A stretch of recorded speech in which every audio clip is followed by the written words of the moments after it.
प्रियो, आज विश्व में एक ऐसी परिस्थिति बनी हुई है कि कब क्या हो जाए। दुनिया बारूद के ढेर पर बैठी है। क्या आप किसी प्रकार की बेचैनी व घबराहट में हैं? मत निराश होइए। परमेश्वर ने आपके लिए एक बेहतरीन इंतज़ाम किया है। हमारी निराशा को वो एक आशा में बदल देगा। आपके विश्वास के द्वारा, क्योंकि परमेश्वर ने मनुष्य जाति के लिए एक बड़ा उपकार किया है, अर्थात परमेश्वर ने मसीह में होकर अपने साथ संसार का मेल मिलाप कर लिया और उसके अपराधों का दोष उन पर नहीं लगाया और उसने मेल मिलाप का वचन हमें सौंप दिया।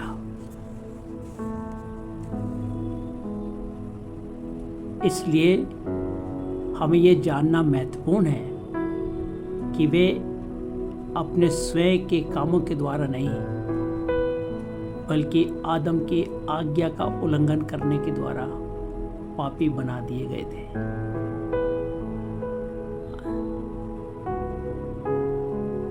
क्योंकि हर मनुष्य जो इस संसार में जन्म लेता है वो पाप के द्वारा ही जन्म लेता है और वो पापी है और उस पर मृत्यु का अधिकार है। लेकिन धन्यवाद हो प्रभु यीशु मसीह के लिए, जिसके द्वारा परमेश्वर ने मनुष्य जाति के हमेशा हमेशा के छुटकारे का एक ऐसा अद्भुत इंतजाम किया है।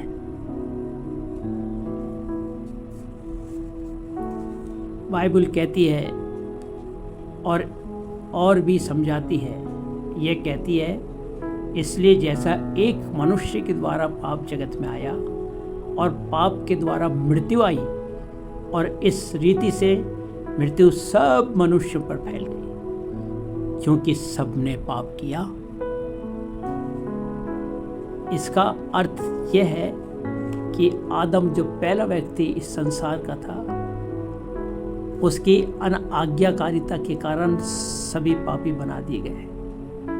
लेकिन प्रभु यीशु मसीह के सुसमाचार की सुंदरता यह है, ठीक जैसे एक मनुष्य की अनाज्ञाकारिता ने बहुतों को पापी बनाया, वैसे ही एक मनुष्य अर्थात प्रभु यीशु मसीह की आज्ञा मानने के द्वारा कई लोग धर्मी बना दिए गए हैं। क्योंकि जैसा एक मनुष्य के आज्ञा न मानने से बहुत लोग पापी ठहरे, वैसे ही एक मनुष्य की आज्ञा मानने से बहुत लोग धर्मी ठहरेंगे। बाइबल कहती है, धन्य है परमेश्वर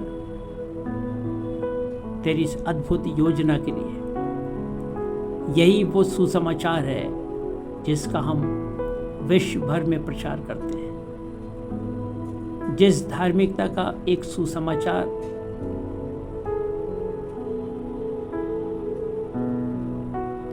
लोगों को यह समझाने की कोशिश मत करो कि वे पापी हैं, इसके बजाय उन्हें ये बताओ कि उन्हें उद्धार की आवश्यकता क्यों है। यह आदम की आज्ञा उल्लंघन था, इसने विश्व में मृत्यु ला दी और मृत्यु हर मनुष्य में फैल गई। लेकिन परमेश्वर का धन्यवाद हो, हमारे प्रभु यीशु मसीह के सुसमाचार के द्वारा जीवन और अमरता को उसने प्रकाशमान कर दिया। बाइबल कहती है, जो अज्ञात था उसी को उसने हमारे लिए पाप ठहराया कि हम उसमें होकर परमेश्वर की धार्मिकता बन जाएं।